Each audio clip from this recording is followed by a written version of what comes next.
Muy buenas tardes, bienvenidas a todas las personas que se encuentran conectadas el día de hoy. Primero que todo, agradecerles por aceptar la invitación que desde Auna Ideas y la Unidad de Cuidados Intensivos de Clínica Las Américas tiene para ustedes. Recuerden que esto es un espacio diseñado para brindarles educación y asesoría para todas las familias que han tenido un paciente en la unidad de cuidados intensivos.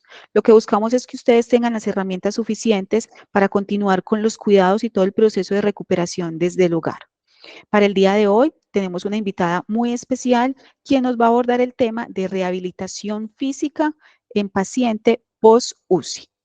Le damos la bienvenida a Sara Zuluaga. Ella es fisioterapeuta de Clínica Las Américas AUNA. Nos va a estar acompañando el día de hoy. A Sara y a toda la unidad de fisiatría, muchas gracias por apoyarnos con todo su conocimiento y experiencia. Les recordamos que las preguntas las pueden dejar en el chat o al finalizar pueden encender sus micrófonos y sus cámaras para hacerlas directamente a nuestra invitada. De nuevo, muchísimas gracias por aceptar esta invitación. Sara, adelante, este espacio es todo tuyo.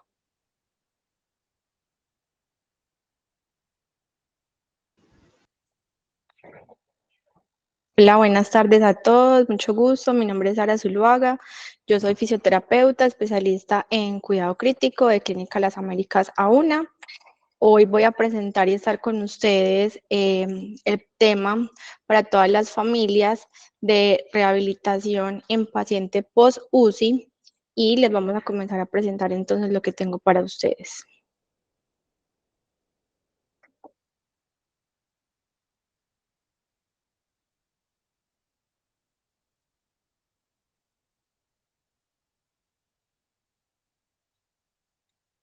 Bueno, el día de hoy vamos a tocar los temas de rehabilitación en el paciente después de egresar de la unidad de cuidado intensivo y vamos a comenzar con una pequeña introducción hablando acerca de lo que sucede cuando el paciente se encuentra en la unidad de cuidado intensivo primero, ¿cierto?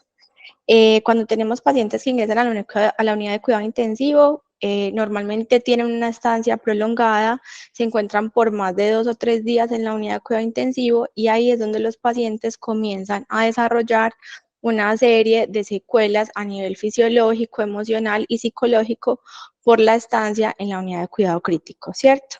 Entre las secuelas que podemos ver, van a tener pérdida de la fuerza muscular, debilidad muscular, alteración en el movimiento, la marcha y las actividades de la vida diaria básicas, tales como asearse, alimentarse, bañarse y hacer las actividades laborales que normalmente están acostumbrados a hacer. Esto se debe a diferentes factores como son la enfermedad que lo llevó a ingresar a la unidad de cuidado intensivo, el reposo prolongado por estar en la unidad de cuidado intensivo, sedación a la cual se somete el paciente para poder estabilizar su patología y muchas veces, en la mayoría de las ocasiones, el paciente que ingresa a la unidad de cuidado intensivo es sometido a la ventilación mecánica para poder soportar la patología que tiene y ayudarle a salir de ella, ¿cierto? Entonces, cuando nosotros estamos en la unidad de cuidado intensivo, comenzamos con el reposo prolongado porque la mayoría de pacientes necesitan estar sedados, dormidos para poder estabilizar la parte de los signos vitales y ayudar en el tratamiento de la enfermedad en la cual se encuentra causando en ese momento, ¿cierto? Esto nos va a llevar a una disminución en las capacidades funcionales, ya que el paciente no se encuentra en la capacidad, en la condición de realizar sus actividades de la vida física normales, ¿cierto? Las actividades de la vida diaria y muchas veces lleva también a una depresión por la quietud, el reposo y por la necesidad de un cuidador o tener una dependencia a otra persona para realizar las actividades que normalmente hacemos en el día a día. Entonces ahí es donde juega un papel muy importante la rehabilitación de estos pacientes, ¿cierto? Nosotros nos vamos a encargar de ayudarle al paciente desde que ingresa a la unidad de cuidado intensivo, durante la estancia hospitalaria en una unidad de menos dependencia como unidad de cuidados especiales, hospitalización general, hasta que el paciente egrese de la institución y se vaya a su casa con los cuidados necesarios para terminar su proceso y su tratamiento, ¿cierto? Entonces, en la rehabilitación del paciente influyen varios factores. Uno, el estado de recuperación del paciente, que también salió de la unidad de cuidado intensivo, 2, el estado de conciencia, es decir, qué tan alerta está mi paciente, mi familiar, si es capaz de obedecer órdenes, si está conectado con el medio, si está orientado y sabe qué día es, qué hora es, a qué se dedica, reconoce su familia, las demás personas y es consciente de lo que le pasó y lo que lo llevó a estar en la unidad de cuidado intensivo, ¿cierto? Y el otro factor que es muy importante es el grado de independencia, de funcionalidad y de condición física que el paciente tiene. Entonces, la independencia es la capacidad de que el paciente pueda hacer actividades básicas por él mismo, como por ejemplo cepillarse los dientes, bañarse, comer, ¿sí? La funcionalidad es que también hace el paciente ese tipo de actividades.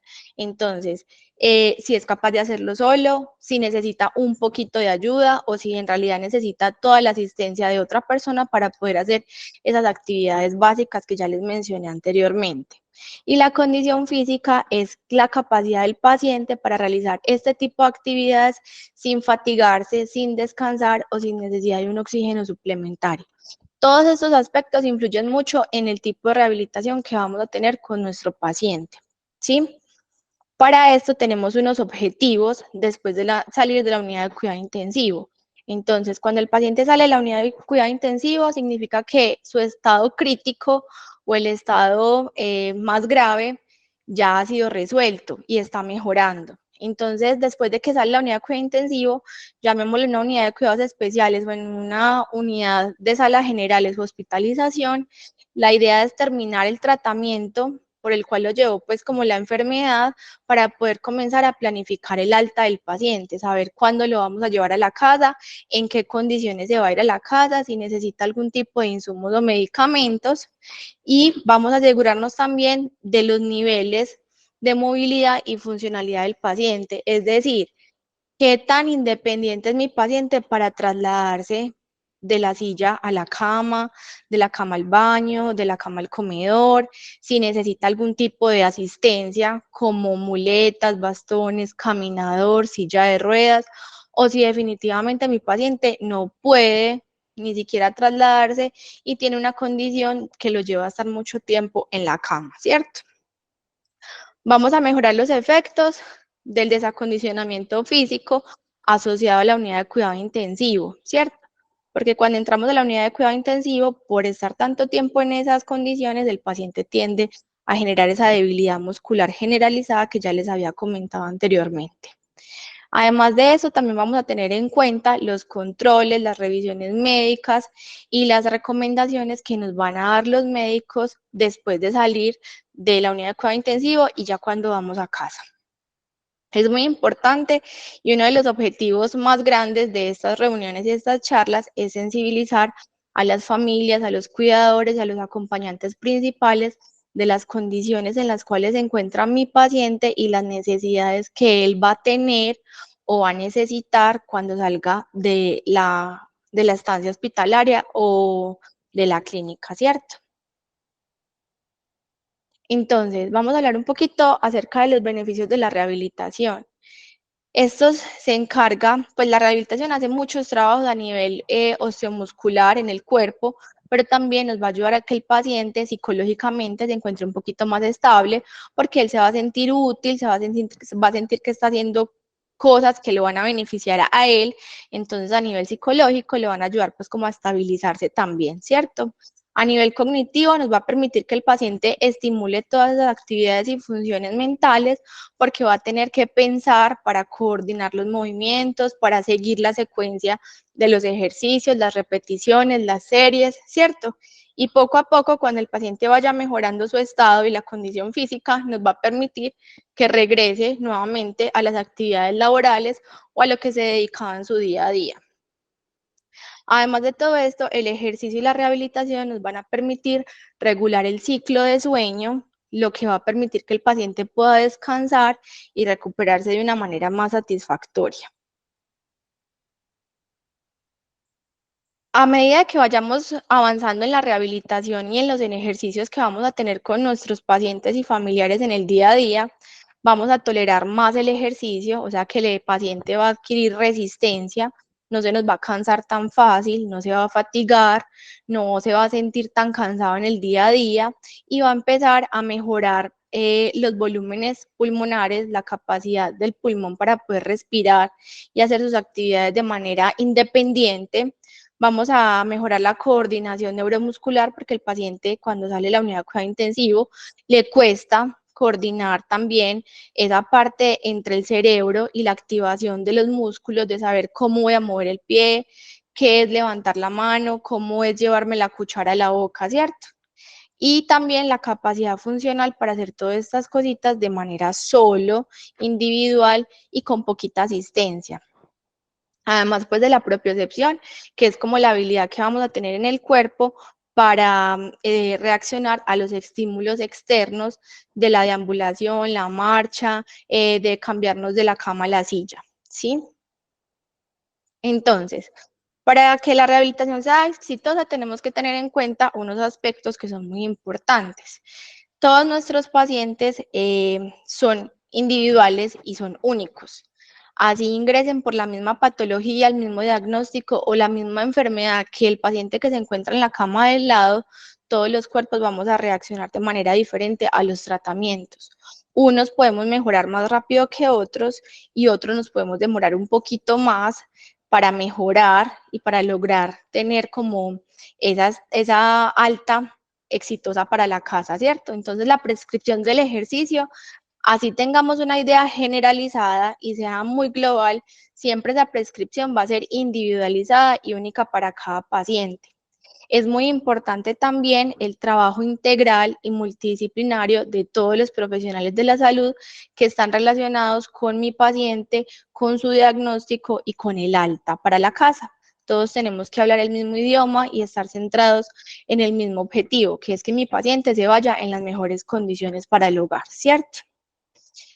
Y el otro aspecto que también es muy importante es darle la educación y las bases necesarias tanto al paciente como a los familiares, a los cuidadores, a los acompañantes que van a estar con él durante todo el proceso, desde que ingresó a la unidad de cuidado intensivo, mientras pasa por la unidad de cuidados especiales, hospitalización general y cuando se va a ir a casa, porque cuando ellos regresan a los controles, a las citas médicas y a las revisiones, lo más ideal es que también venga acompañado de una de esas personas que conoce todo su proceso, cómo ha evolucionado, cómo sigue y cómo va. También es muy importante tener en cuenta la regulación del ejercicio. Si bien quedarnos en la cama quietos, sin hacer nada, es perjudicial y es dañino para la salud del paciente, excedernos y hacer mucho también nos va a afectar la salud de nuestro paciente. ¿Por qué? Porque se va a fatigar, se va a cansar y no va a estar en las mejores condiciones, entonces no me va a rendir ni vamos a alcanzar los objetivos que necesitamos. Por eso, el ejercicio se debe prescribir de manera individualizada y debemos saber qué tanto tolera el ejercicio, qué tipo de ejercicios vamos a hacer con el paciente y cómo le podemos ayudar para que vaya mejorando poco a poco y vaya avanzando en los ejercicios que estamos haciendo. Tener muy en cuenta también cuáles son los signos de alarma que nos van a indicar en qué momento yo debo suspender, parar o puedo continuar con los ejercicios que mi paciente está haciendo o con las demás actividades que vaya haciendo en el día a día. Y también es muy importante tener en cuenta las pautas de los ejercicios. Cuando el paciente se encuentra hospitalizado, ya sea en la unidad de cuidado intensivo o en otra unidad de menos dependencia, siempre va a tener el acompañamiento de médicos fisiatras, fisioterapeutas, terapeutas ocupacionales y fonoaudiólogos. Ellos nos van a dar las indicaciones y vamos a estar pendientes de cómo va el proceso con el paciente para saber qué tanto ejercicio ha tolerado, si ha realizado los ejercicios durante el día, si hay alguna inquietud por parte de la familia o del paciente, si le está generando alguna incomodidad o alguna molestia, algún tipo de ejercicio y nosotros nos vamos a encargar de darle las indicaciones y las pautas para que mi paciente continúe haciendo los ejercicios durante el día a día, todos los días, hasta que tenga revisión nuevamente pues como con el profesional encargado o con el médico tratante. Entonces, dependiendo de la funcionalidad de mi paciente, vamos a dividir la dependencia o la independencia de mi paciente. qué tan funcional es mi familiar o qué tan dependiente o independiente salió de la hospitalización, ¿cierto? Si mi paciente salió independiente, si él puede hacer las cosas solo, si puede caminar solito o con mínima asistencia, o es capaz de pasarse de la cama a la silla, de la silla al baño, si es capaz de deambular así sea con un caminador, con un bastón, pero lo hace solito, nosotros nos vamos a encargar de potencializar, ¿cierto? De mejorar todas estas habilidades para que el paciente llegue a un momento en el que sea completamente independiente y funcional, que él pueda retornar a sus actividades de la vida diaria, a sus actividades laborales, al trabajo y a su vida diaria sin ninguna complicación, sin ninguna secuela. Pero si mi paciente, por el contrario, salió de la unidad de cuidado intensivo y quedó con alguna dependencia, ya sea que necesite ayuda para vestirse, ayuda para trasladarse, ayuda para moverse, no sea capaz de moverse de la cama por diferentes patologías o alguna limitación en la movilidad, nosotros nos vamos a encargar de, uno, de conservar las funciones que ya tenemos y adquirimos, ¿cierto? Si él, por ejemplo, es capaz de hacer cosas básicas solito, nos vamos a encargar de que no las vaya a perder. Es decir, si mi paciente es capaz de ayudarse a peinar, que siga peinándose. Si es capaz de ayudarse a vestir, que siga ayudándonos con el vestuario. Si es capaz de levantarse un poquito de la cama, lo vamos a seguir haciendo para que el paciente no vaya a perder, ni se vaya a atrofiar, ni vaya a empeorar su nivel de funcionalidad y dependencia. Además de que nos vamos a encargar de prevenir también las lesiones por la inmovilidad del reposo. Muchos de los pacientes, después de que salen de la unidad de cuidado intensivo, quedan con muchas limitaciones muy marcadas, es decir, mi paciente no es capaz de caminar solito, mi paciente no es capaz de pararse de la cama, la mayoría del tiempo se la pasa acostado en cama porque está muy débil, porque no puede por alguna patología o alguna lesión. Entonces nos vamos a encargar de que ese reposo en la cama no empeore la situación de él a nivel pulmonar, cardiovascular y a nivel osteomuscular, porque muchos pacientes también tienden a tener lesiones en piel por el reposo tan prolongado y permanente que tienen. Entonces nos vamos a asegurar de que ese reposo que tenga el paciente no vaya a ser contraproducente ni vaya a empeorar su situación. Ya les voy a comentar cómo vamos a ayudar a prevenir ese tipo de secuelas. ¿Qué vamos a hacer como familia y o cuidadores? Esto depende del nivel de funcionalidad que yo les contaba ahorita. Entonces, si mi paciente es totalmente dependiente de mí, de un cuidador, de un acompañante, de un enfermero, yo necesito tener claro que voy a estar muy pendiente de los siguientes factores. Uno, los cuidados de la piel, como les decía ahorita, por estar tanto tiempo en cama o tanto tiempo sentado, la piel comienza a deteriorarse y esto nos va a generar muchas veces lesiones de piel, escaras, ampollas, heridas, y nosotros necesitamos asegurarnos de que la piel esté en óptimas condiciones para que no se vaya a convertir en una complicación más. ¿Cómo lo vamos a hacer? Hidratando la piel, estando pendientes del estado que se encuentra la piel cuando lo bañamos, secándolo muy bien, hidratándolo con crema de manos que sea adecuada, que no tenga alcohol, que no tenga olores, y haciendo los cambios de posición en cama o en silla cada 2 horas para que mi paciente no se encuentre en la misma posición, y eso es lo que nos va a generar pues como las úlceras de la piel. Además de eso, nos vamos a concentrar también en la movilidad articular, es decir, que mi paciente no permanezca todo el tiempo sentado o acostado sin mover los dedos, las manos, las rodillas, los hombros, la cadera, los tobillos. Y eso lo vamos a hacer haciendo los ejercicios y las pautas que nos enseña el equipo de rehabilitación, ¿cierto? Los posicionamientos que ya les decía cada 2 horas son muy importantes también para preservar la piel y para preservar pues como la función motora del cuerpo, además de las actividades básicas cotidianas. Si mi paciente es capaz, así no sea capaz de levantarse de la cama, de caminar, de estar sentado, pero es capaz de ayudarse con la alimentación, de ayudarse con el cepillo de dientes, con el peinado, también lo podemos hacer, ¿cierto? Pero por el contrario, si mi paciente es independiente en muchas funciones y está muy bien a nivel motor, vamos a potencializar todas estas actividades. Entonces, vamos a trabajar las actividades básicas cotidianas, que él se meta al baño, que él camine, que no le vamos a llevar la comida a la cama ni el desayuno, sino que lo vamos a parar de la cama, lo vamos a sentar en la silla, en el comedor, en la sala, que él coma sentado, que él se traslade, por ejemplo, de la habitación a la sala, que se traslade de la sala a la cocina, al baño nuevamente.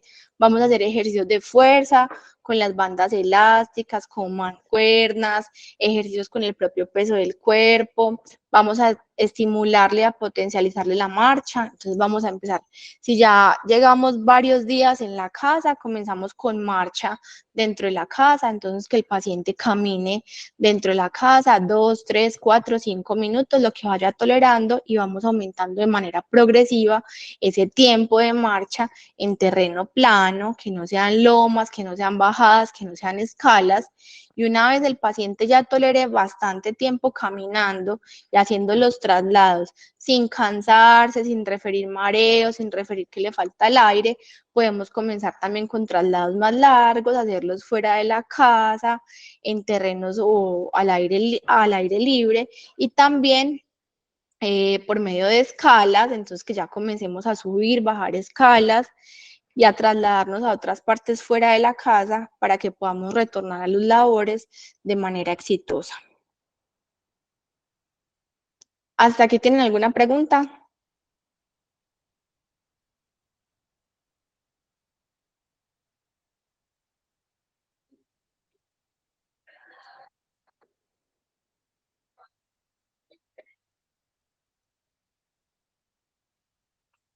Bueno, con esto también quiero acordarles que nosotros siempre nos encargamos de darle a los pacientes y a las familias las indicaciones de la unidad de cuidado intensivo acerca de los ejercicios cuando pasa el personal de fisioterapia, terapia ocupacional, fonoaudiología y los médicos fisiatras para realizar los ejercicios que se le enseñan a los pacientes todos los días, 3 veces en el día, para que podamos salir pues de manera exitosa de la unidad de cuidado intensivo y puedan seguir con la rehabilitación en casa.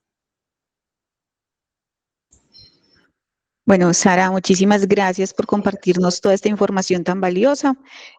Invitamos a las personas que se encuentran conectadas, si tienen alguna duda, alguna inquietud, nos lo pueden hacer saber en el chat o pueden encender sus micrófonos. Por el momento yo quisiera hacer una consulta, Sara, y es, cuando estamos en ese proceso de transición para iniciar ese proceso de marcha, ¿qué recomendación haces acerca del calzado? Bueno, la idea es que sea calzado seguro para el paciente. Si mi paciente, porque está dermatizado o está hinchado, no le caben los pies en los zapatos, lo podemos comenzar haciendo descalzos en terreno plano y seguro. Es decir, no lo voy a llevar a donde está un charco o donde se puede caer fácilmente, y debe estar siempre acompañado y supervisado pues como por otra persona, el cuidador, el familiar, la enfermera, ¿sí? Y que sea zapato cerrado, que no tenga forma de que el paciente se vaya a enredar con la sandalia, la pantufla, la babucha o con el crocs, que muchas veces son los que usan los pacientes en la unidad de cuidado intensivo o cuando están comenzando pues con el proceso de la marcha y la deambulación. Lo ideal es que sea zapato también antideslizante, es muy importante. Si mi paciente no tolera el zapato porque no le cabe todavía, porque no le sirve, entonces hacerlo con las medias que vienen muchas veces con antideslizante en la planta para que lo puedan tolerar y sea de forma segura. Sara, Hola. sí, para una preguntita. Ya cuando el paciente pues esté caminando un poquitico, pero quiera uno ya sacarlo a la calle, pero el terreno es muy faldudito, ¿es mejor esperar más o no? Pues si tú ves que el paciente o el familiar tolera la marcha segura en terreno plano, así esté acompañado, lo puedes hacer con mucho cuidado y precaución. O desplazarte con él, ya sea en una silla de ruedas o cargadito, hasta un lugar donde sea seguro para que él pueda deambular y comenzar con el proceso de la marcha de forma segura, sin necesidad de tener como un accidente y una caída. Bueno, listo, gracias. Con gusto. Sara, ¿algún mensaje que les quisieras dejar a las familias? Porque a veces nos encontramos que la familia, como se encuentran como en esa responsabilidad, ese cuidado, a veces somos las mismas familias las que cohibimos como esa autonomía del paciente. ¿Qué consejo le dejarías a las familias para determinar qué tanto confiar en que no puede hacerlo solo, para no limitar esa autonomía? Bueno, eso lo hablamos ahorita en la charla y es muy importante que si mi paciente puede hacer algún tipo de actividad solito, dejarlo y ayudarlo o asistirlo o supervisarlo. Es decir, si mi paciente es capaz de comer solo, ¿qué necesidad tengo yo como familiar o cuidador darle la comida? Así se riegue un poquito, así se demore un poquito más, así sea lento para hacerlo, pero mi paciente se está activando y está haciendo cosas por sí solo, entonces tengo que acompañarlo y por el contrario seguirlo animando e impulsando a que lo siga haciendo cada día mejor y lo siga haciendo también de esa manera solito para que se sienta útil en su proceso de rehabilitación y en el tratamiento y la mejoría. Sara, yo te pregunto, buenas tardes, Olga Elena Peláez, yo te pregunto, ¿cómo puedo concientizar a un paciente de que ya no es independiente, sino dependiente, es superado de un CA de cerebro, está limitado la parte derecha, mueve funcionalmente la izquierda, pero él no acepta como mucho la función, ¿sí me entiendes? La cuestión que está presentando ahora, la situación. Quiero que me orientes cómo puedo hacer para que él concientice que necesita ya ayuda. Doña Olga, buenas tardes, ¿cómo está? Bueno, la Bien. idea con estos pacientes es hablarles mucho, porque nosotros comenzamos con un proceso de deterioro cognitivo Ujú, y en esa parte del deterioro también entra la negación, ¿sí? Para muchas personas es muy difícil aceptar la ayuda de otra persona ujú. después de que éramos independientes totalmente, éramos completamente funcionales y no necesitábamos de la ayuda de nadie, ¿cierto? Pero eso hace parte del proceso y de la aceptación de la enfermedad, ¿cierto? Eso lo podemos hacer acompañados del área de psicología, Perfecto. también como la familia, encargarse de ayudarle y de demostrarle que ya no es capaz de hacer muchas cosas solo. Ejemplo, si él, por ejemplo, antes era capaz de vestirse solito o de deambular Ujú, solito y ya ha tenido varias caídas, un ejemplo, tú le dices, mira que ya no eres capaz de caminar solo, déjate ayudar, yo te acompaño, no lo voy a hacer por ti, pero te voy a acompañar, ¿sí? Porque eso hace perfecto. parte del proceso de aceptación de la enfermedad y del diagnóstico y muchas veces el paciente entra en frustración y en angustia y en negación porque él Ujú. no se acepta y no es capaz de verse en esa manera. Entonces ahí es donde juega también un papel muy importante el acompañamiento interdisciplinario de psicología, psiquiatría, el médico tratante, el oncólogo, para que también hablen con el paciente y le hagan entender que en ocasiones sí vamos a necesitar ayuda. Perfecto, gracias, doctora Sara, muy amable. Con gusto. Sara quería preguntar, pero dando un giro, y es que las recomendaciones que nos has dado son muy valiosas y van dirigidas a ayudar al paciente, pero algunas veces como familiares sufrimos de afectaciones en tu campo de experticia, es decir, nos duele la espalda por las fuerzas que hacemos, o tenemos contracturas musculares en el cuello porque, digamos, nos estresamos o bueno, por cualquier motivo, tú sabes más que yo acerca de esto.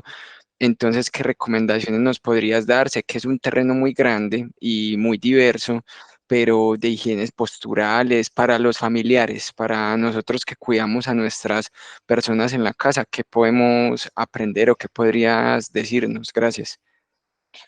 Bueno, en ese tema es un tema muy grande, como le dijiste, y abarca muchos factores que influyen en la salud del cuidador y del acompañante. De las cosas más importantes es tener conciencia de que un solo familiar o un solo acompañante no se puede hacer cargo de un paciente totalmente dependiente de otra persona, porque la fatiga para el cuidador muchas veces es mayor que la del paciente, ¿sí? Entonces, uno es saber que necesitamos ayuda y en lo posible de varias personas para poder tener descansos y tiempos de ocio como familiares y acompañantes. Dos, tener en cuenta que cuando vamos a hacer los cambios de posición en la cama, necesitamos de ayuda, ojalá sean dos personas como mínimo. Si es una sola persona, saber cómo lo vamos a hacer, entonces no doblar el tronco hacia adelante, sino que en lo posible tener la cama a la medida de la cintura de nosotros, doblar un poquito las rodillas, tener la espalda derecha y hacer la fuerza con el cuerpo y no solamente, por ejemplo, con los brazos, como muchas veces los hacemos, porque eso nos va a generar lesión en el manguito rotador, nos va a generar lumbalgia, nos va a generar dolor de rodilla, ¿cierto? Lo otro es que cuando el paciente genera mucha ayuda o genera mucha necesidad pues, de una otra persona, esa persona se debe encargar también de cuidar su salud. Entonces, hacer estiramientos, hacer alguna actividad física aeróbica que incluya, por ejemplo, caminatas, natación, baile, para que ayude a liberar un poquito el estrés y esos niveles de ansiedad que genera el estar cuidando una persona que necesita ayuda todo el tiempo. Muchas gracias. Con gusto. De pronto en el grupo tenemos alguna otra inquietud, duda que queramos hacerle a nuestra profesional Sara.